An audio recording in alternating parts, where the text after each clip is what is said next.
Well, the internet is on Malik Aaron back here with another review. And before we do anything about the Halloween trailer review, I should have expected this because this is Universal Pictures after all. They claimed it for like a part where I didn't really say anything. Even though I literally had nothing to say, but apparently they claimed that part, which is really annoying. DreamWorks TV did the same thing, so I disputed the claim. I don't know, like it's still in. I haven't heard anything. I haven't had any notification whether they agree to it or they disagree with it. I haven't heard anything, so that might take a couple days. Even if DreamWorks TV were real quick to fix on it, Universal is not that easy. And funny thing, how DreamWorks is now owned by Universal. That would be the same, but turns out no. But anywho, it is review time as always, and this one is a musical. And if you know this, if you've seen some videos on this channel, you know how much I love musicals. I don't love musicals. I'm just gonna be brutally honest, mainly because they're so unrealistic. The fact that everyone in the background just happens to know the choreography, that always bothers me. This one is no different. We're doing The Greatest Showman. The very recent musical came out in December, literally the same time as Jumanji, Welcome to the Jungle.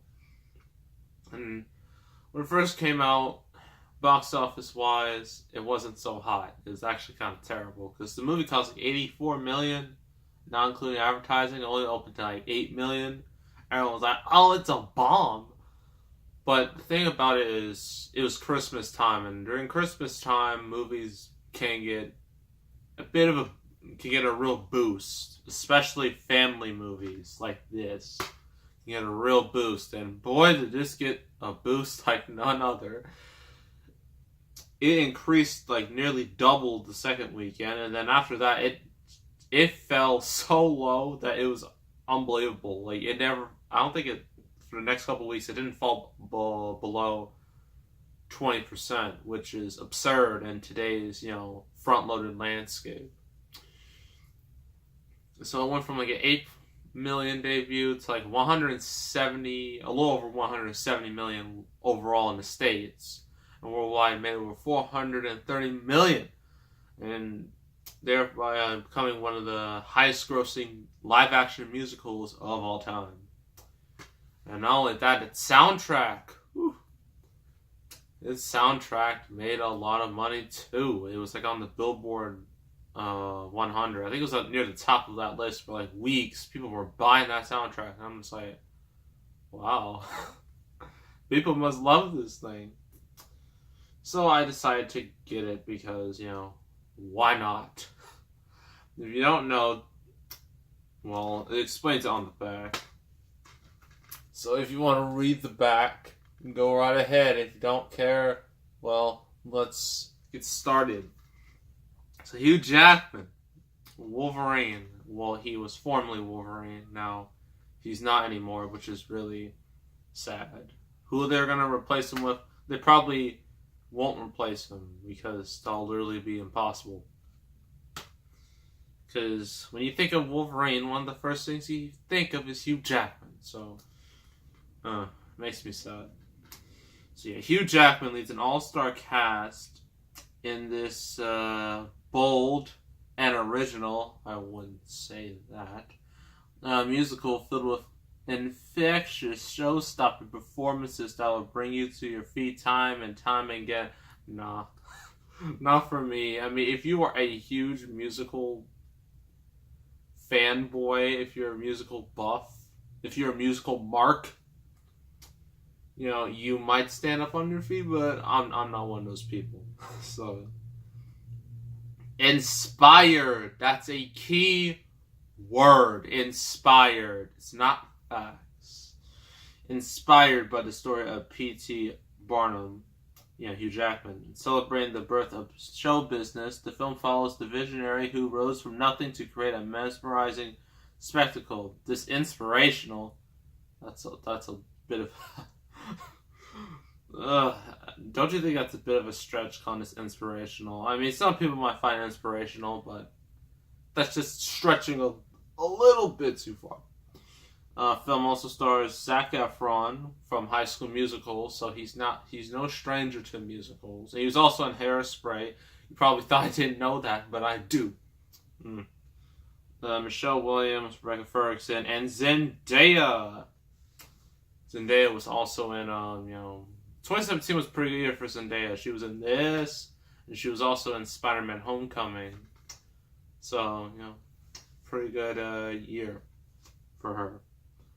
And going back to the inspired by the story of P.T. Barnum, I should tell you that a lot of this movie is extremely fabricated. What that means is that a lot of it's not true. Some of it is pretty false. And like Zac Efron and Zendaya's characters, they were made up. I know, crazy. They were made up for this movie to have a subplot. They were inspired by other people, but their characters in here were completely made up. They were not in the real story. And of course, this movie, brushes, kind of, sweeps some stuff under the rug about P.T. Barnum, how he handled his business, how he handled his his performers. He owned a slave. They brush all that under the rug because this movie's PG. You can't go that far. And I get they want to sell this to the biggest audience possible, and they did that. But it just seems wrong to ignore all these details. Don't you agree? I mean, leave it in the comments. Do you think this movie should have done the real story, or do you think it was fine the way it is? Because that's up for debate. So our story, you got Hugh Jackman's character, P.T. Barnum. When he was, kid, he had a crush on this girl, but her dad, it's like I think this was I forgot where they were, but it was like when like girls, were supposed to have etiquette, supposed to, have proper manners, how to drink tea. But he made her laugh, and her father slapped P.T. Barnum right in the face. I'm like, dang.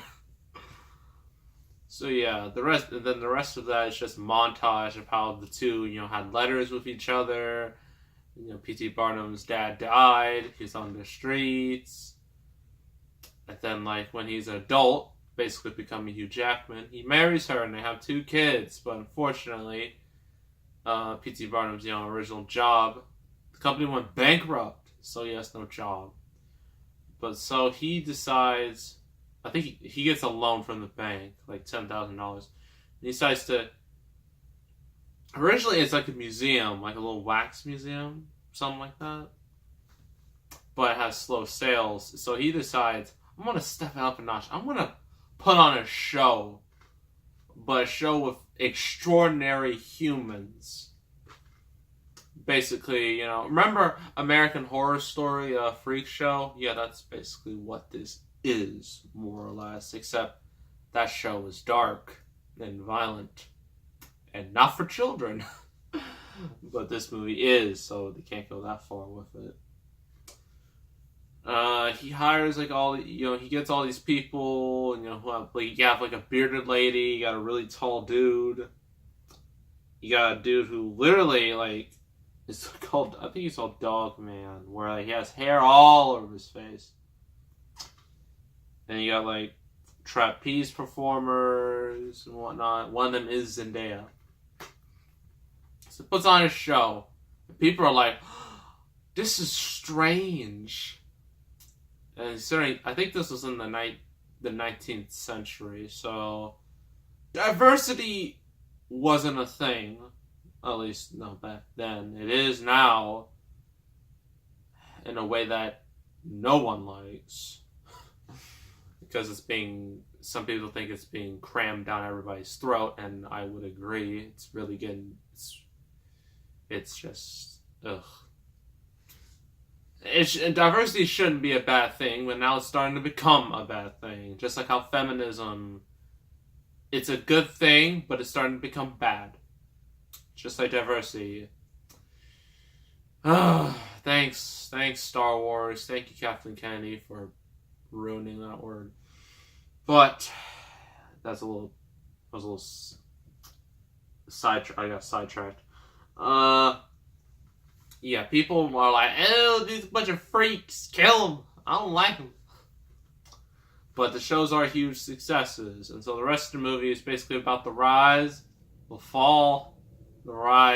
the circus.